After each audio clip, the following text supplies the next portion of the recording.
my dear students, my dear viewers, my dear subscribers and my dear learners.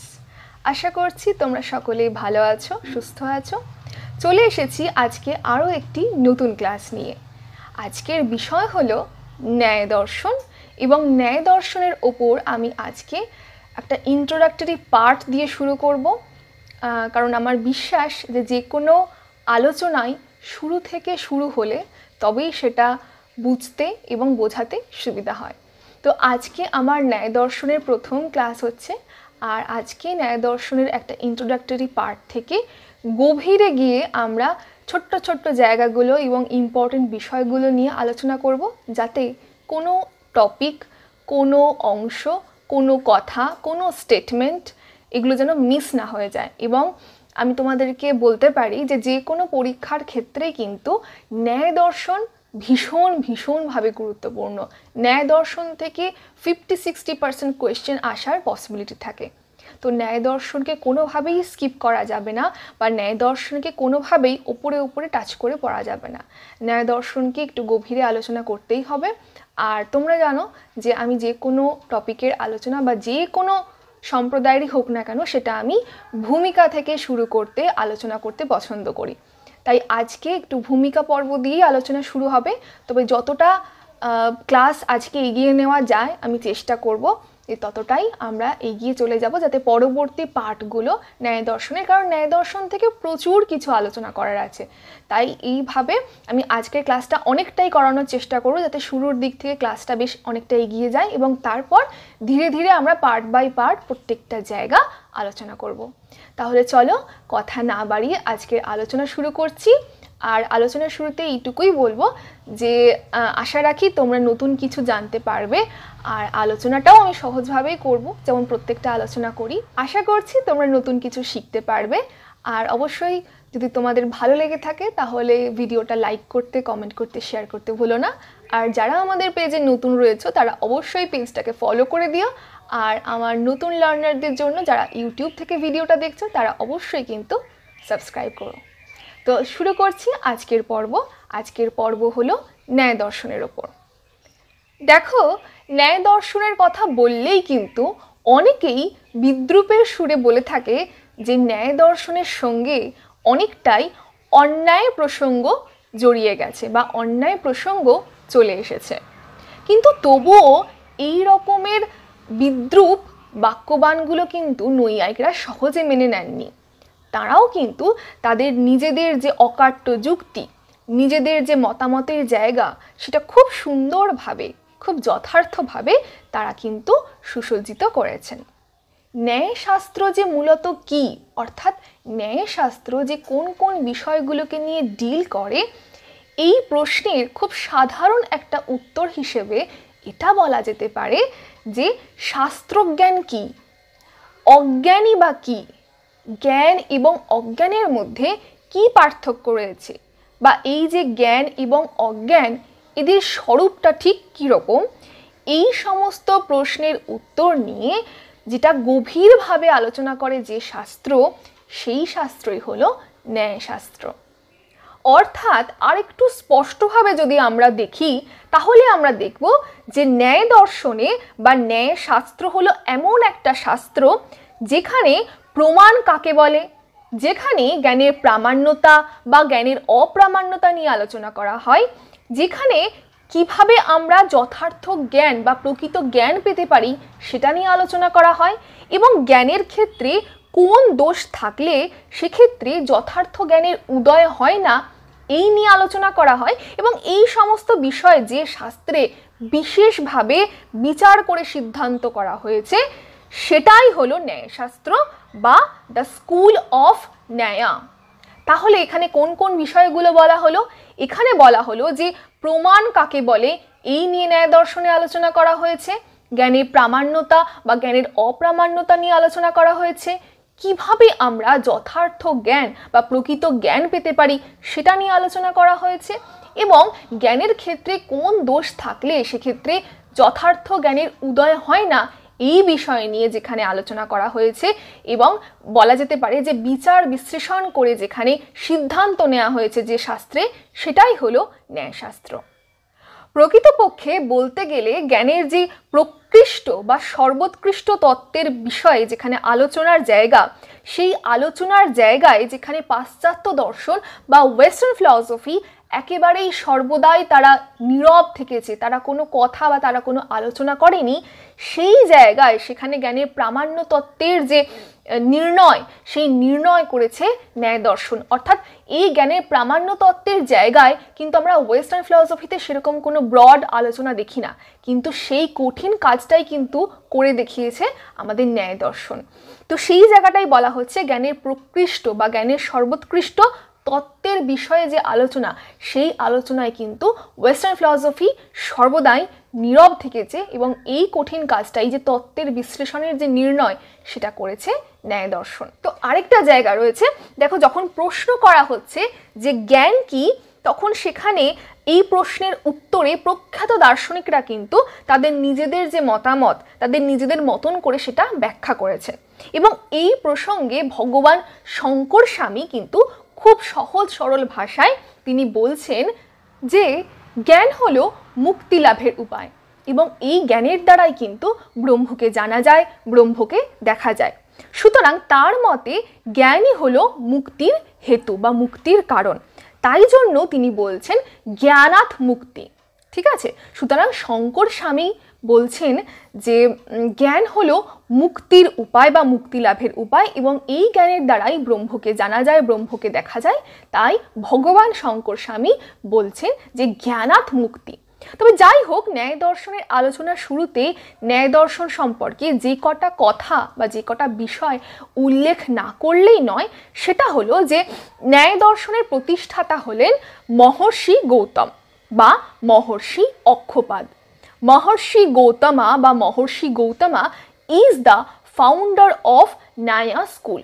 অর্থাৎ মহর্ষি গৌতম হলেন এই ন্যায়া স্কুলের বা ন্যায় সম্প্রদায়ের বা ন্যায় শাস্ত্রের ফাউন্ডার। অবশ্য মহর্ষি গৌতমকে আবার অক্ষপাদ বা অক্ষপাদও বলা হয়ে থাকে বা তিনি অক্ষপাদ নামেও আমাদের কাছে পরিচিত। কেননা এই অক্ষপাদ হলো তার অপর একটি নাম, আর এই দর্শনে তার এই নাম থেকেই কিন্তু তাকে, এই দর্শনকে বলা হচ্ছে অক্ষপাদ দর্শন। অর্থাৎ ন্যায় দর্শন মানেই হলো আর্গুমেন্টেশন, অর্থাৎ যৌক্তিক তর্ক বিতর্ক। ন্যায় দর্শন মানেই হলো সেটা প্রধানত ইন্টেলেকচুয়াল অ্যানালিসিস। ন্যায় দর্শন মানেই হলো সেটা লজিক্যাল। ন্যায় দর্শন মানেই হলো সেটা এপিস্টেমোলজিক্যাল। আবার ন্যায়শাস্ত্রকে কিন্তু তর্কশাস্ত্র বলা হয়ে থাকে, অর্থাৎ সায়েন্স অফ রিজনিং। তাহলে ন্যায়শাস্ত্রকে প্রমাণশাস্ত্র বলা হচ্ছে, অর্থাৎ science of logic and epistemology. ন্যায়শাস্ত্রকে হেতুবিদ্যা বলা হচ্ছে, অর্থাৎ সায়েন্স অফ কজেস। ন্যায়শাস্ত্রকে বাদবিদ্যা বলা হচ্ছে, অর্থাৎ সায়েন্স অফ ডিবেট। ন্যায়শাস্ত্রকে আন্নিক্ষিকি বলা হচ্ছে, অর্থাৎ ক্রিটিক্যাল স্টাডি। এই জায়গাটা তোমাদেরকে একটু বলে দিই যে নতুন একটা টার্ম তোমরা পেলে, আন্নিক্ষিকি। অর্থাৎ ন্যায়শাস্ত্রকে আন্নিক্ষিকি বলা হচ্ছে বা ক্রিটিক্যাল স্টাডি বলা হচ্ছে। অর্থাৎ ন্যায়শাস্ত্র অন্নিক্ষার নির্বাহ করে বলে একে আন্নিক্ষিকি বলা হচ্ছে। এই আন্নিক্ষিকি শব্দটা এক্স্যাক্টলি যদি বলি এপিস্টেমোলজিক্যাল মিনিংটা কি বা এটাকে ভাঙলে কি হবে, তাহলে দেখো অন্নিক্ষা শব্দটা এসেছে অনু যুক্ত ইক্ষা থেকে। ঠিক আছে, অনু মানে হলো পশ্চাৎ এবং ইক্ষা মানে হলো দর্শন। অর্থাৎ শ্রবণের পর আত্মার মনন বা আলোচনার নাম হলো অন্নিক্ষা। তাহলে এই যে আন্নিক্ষিকি শব্দটি, এই আন্নিক্ষিকি শব্দটি এসেছে অন্নিক্ষা থেকে। অন্নিক্ষা শব্দটাকে ভাঙলে আমরা দুটো শব্দ পাচ্ছি, অনু যুক্ত ইক্ষা। অনু মানে হলো পশ্চাৎ এবং ইক্ষা মানে হলো দর্শন। তাহলে এর মানে কি দাঁড়ালো? এর মানে দাঁড়ালো যে শ্রবণের পর আত্মার যে মনন হচ্ছে বা আত্মার যে আলোচনা, সেটাই কিন্তু হলো অন্নিক্ষা। তাহলে প্রত্যেকটা জায়গা তোমরা মনে রাখবে, অবশ্যই কিন্তু এটা মনে রাখবে। ন্যায়শাস্ত্রকে বলা হচ্ছে প্রমাণশাস্ত্র, অর্থাৎ science of logic and epistemology. ন্যায়শাস্ত্রকে বলা হচ্ছে হেতুবিদ্যা, অর্থাৎ সায়েন্স অফ কজেস। ন্যায়শাস্ত্রকে বলা হচ্ছে বাদবিদ্যা, অর্থাৎ সায়েন্স অফ ডিবেট। ন্যায়শাস্ত্রকে বলা হচ্ছে আন্নিক্ষিকি, অর্থাৎ ক্রিটিক্যাল স্টাডি। তো আর প্রথমে যেগুলো বললাম যে সায়েন্স অফ রিজনিং, অর্থাৎ যেটাকে বলা হচ্ছে তর্কশাস্ত্র। আর প্রথমে যে পয়েন্টগুলো বললাম যে ন্যায়শাস্ত্র মানেই কিন্তু সেটা ইন্টেলেকচুয়াল অ্যানালিসিস, ন্যায়শাস্ত্র মানেই কিন্তু সেটা লজিক্যাল, ন্যায়শাস্ত্র মানেই কিন্তু সেটা এপিস্টেমোলজিক্যাল। তো এবার ইন্ট্রোডাকশনের পার্ট থেকে ধীরে ধীরে আমরা আরেকটু গভীরে আলোচনায় চলে যাচ্ছি। তাহলে ন্যায় দর্শন সম্পর্কে এই ছোট্ট ছোট্ট পয়েন্টগুলো তোমরা মনে রাখবে। আর আন্নিক্ষিকি সম্পর্কে যে জায়গাটা আমি বলছিলাম সেখানে এই জায়গাটাও তোমরা একটু নোট ডাউন করে নিও যে ন্যায় দর্শন অন্নিক্ষার নির্বাহ করে বলেই ন্যায় দর্শনকে যেমন আন্নিক্ষিকে বলা হচ্ছে, আর যিনি এই ন্যায় দর্শনের ভাষ্যকার অর্থাৎ যাকে আমরা ভাষ্যকার হিসেবে জানি বাৎসায়ন, তিনি কিন্তু এই আন্নিক্ষিকি বিদ্যাকে সকল বিদ্যার প্রদীপ বা সায়েন্স অফ সায়েন্সেস বলেছেন।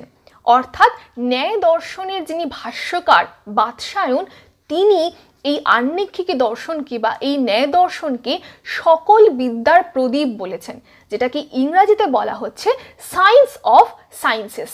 তো এই বিষয়টাও তোমরা কিন্তু মনে রাখবে।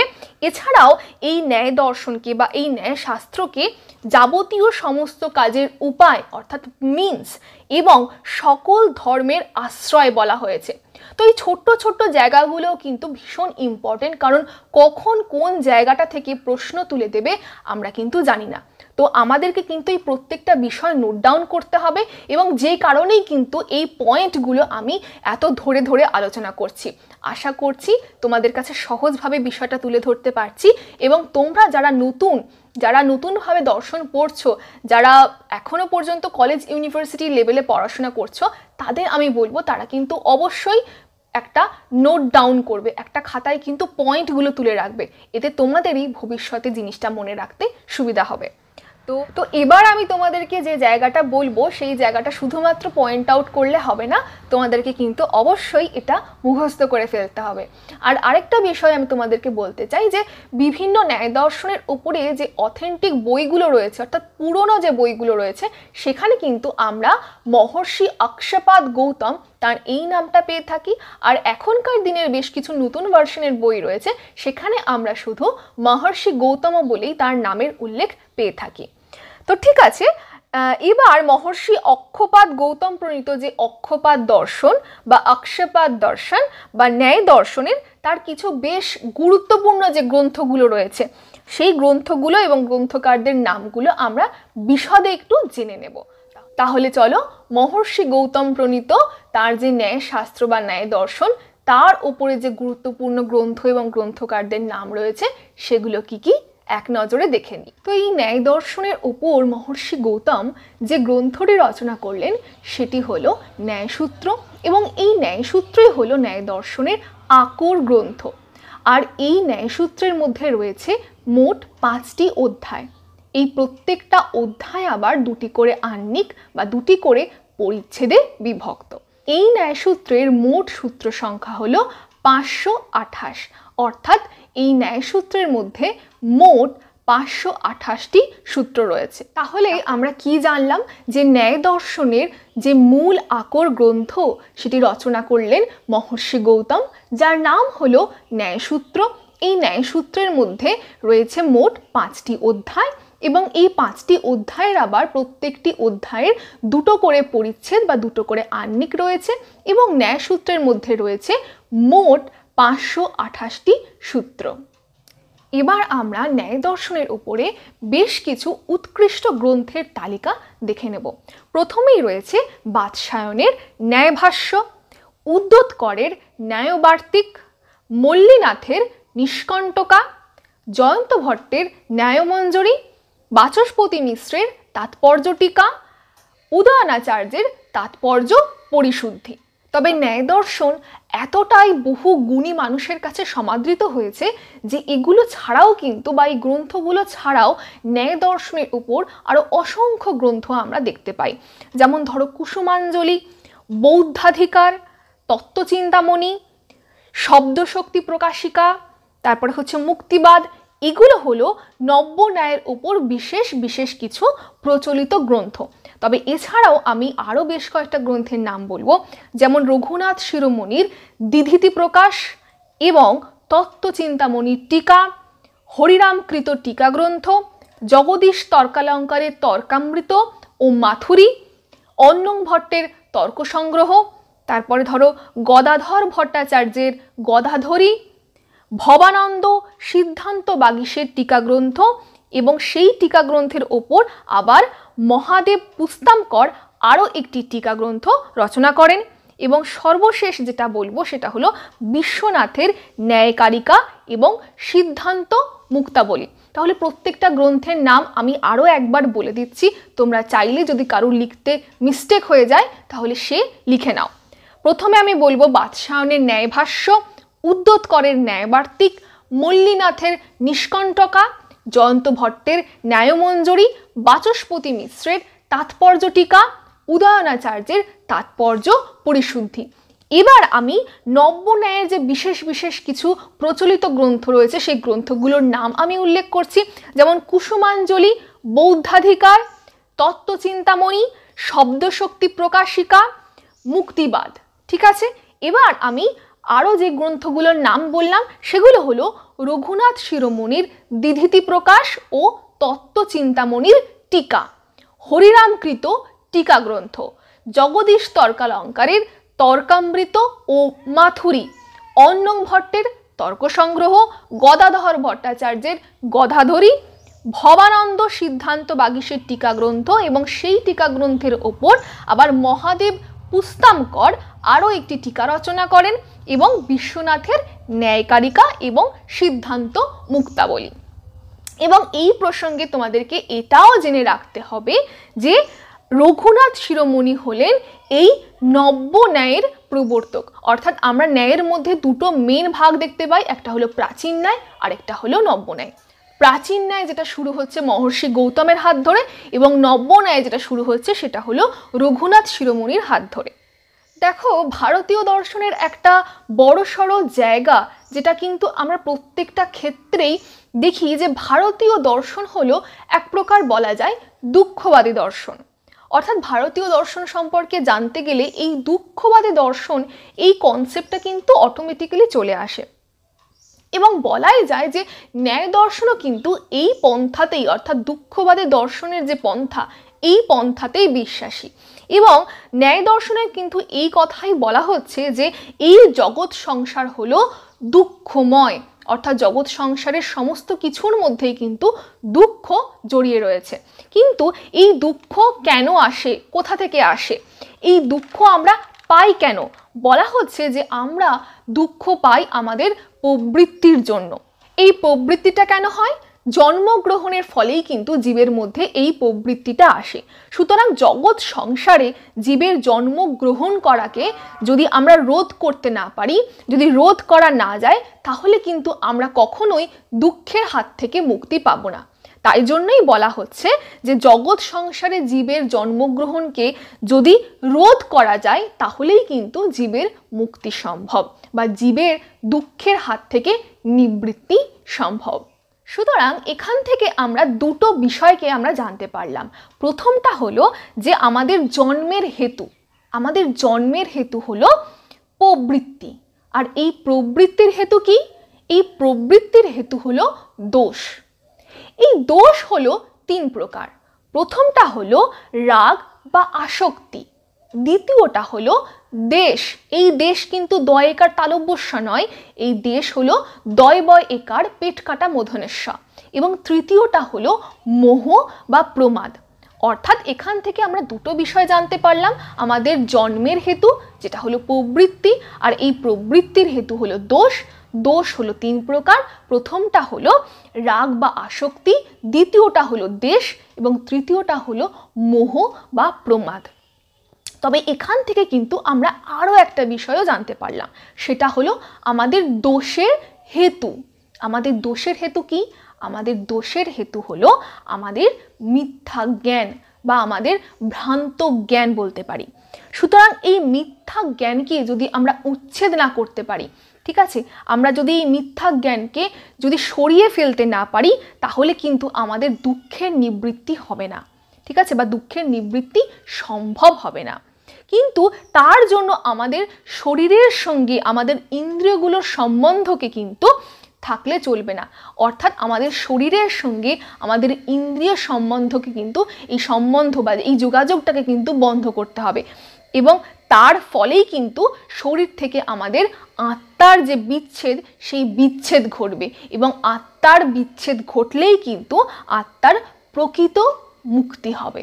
ঠিক আছে, তাহলে পুরো বিষয়টা আমি আরেকবার বলে দিই তোমাদেরকে, যে আমাদের যে মিথ্যা জ্ঞান রয়েছে না, আমাদের যে ভ্রান্ত জ্ঞান রয়েছে, এই ভ্রান্ত জ্ঞানকে, এই মিথ্যা জ্ঞানকে, আমাদের যে ইগনোরেন্স, সেটাকে দূর করতে হবে।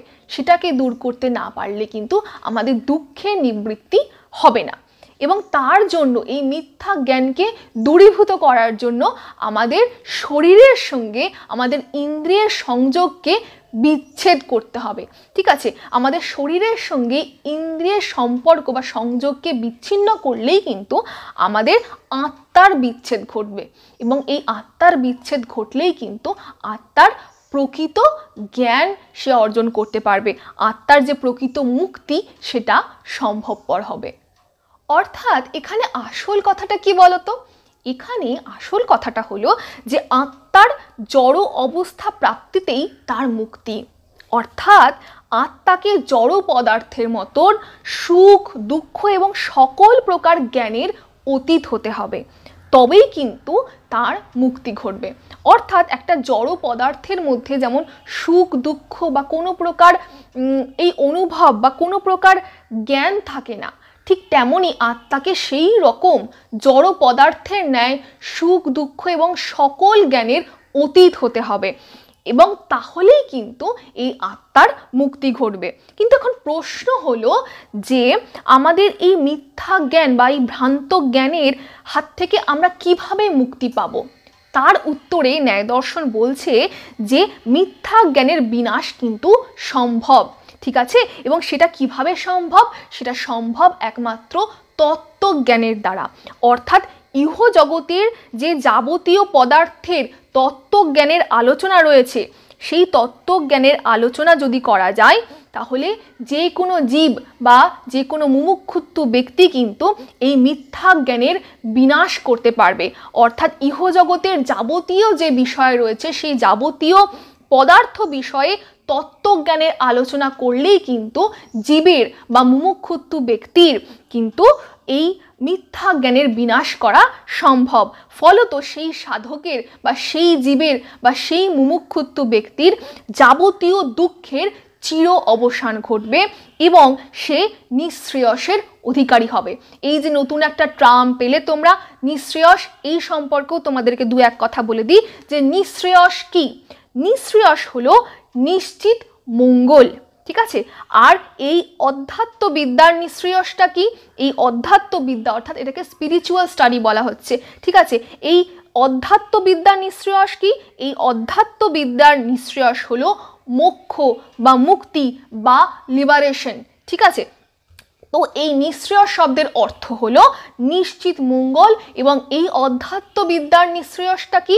অধ্যাত্মবিদ্যার নিঃশ্রেয়সটা হলো মোক্ষ বা মুক্তি বা লিবারেশন।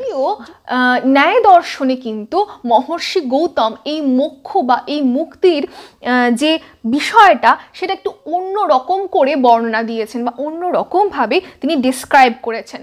তার মতে মুক্তিতে বা মোক্ষে আনন্দ সংবিত থাকে। অর্থাৎ এর মানে কি? এর মানে তিনি মুক্তি বা মোক্ষে কিন্তু আনন্দের সত্তাকে অর্থাৎ রিয়ালিটি অফ প্লেজারকে স্বীকার করেছেন। অর্থাৎ তিনি মুক্তি বা মোক্ষে রিয়ালিটি অফ প্লেজার বা আনন্দের সত্তাকে তিনি স্বীকার করে নিয়েছেন। কিন্তু এখন তোমাদের এরকম একটা প্রশ্ন হতে পারে যে মোক্ষ বা মুক্তিতে আনন্দের সত্তা বিষয়টা কি? বিষয়টা হলো যে যে ব্যক্তি বা যে সাধক বা যে বলা যেতে পারে মুমুক্ষুত্ব ব্যক্তি মোক্ষ লাভ করেছেন, সেই মোক্ষ লাভের প্রকৃত অবস্থায় সেই মুক্ত জীব বা সেই সাধক বলা যেতে পারে সৎ চিত ও আনন্দময়ের আনন্দ সত্তাতেই তিনি লীন হয়ে যান বা বিলীন হয়ে যান।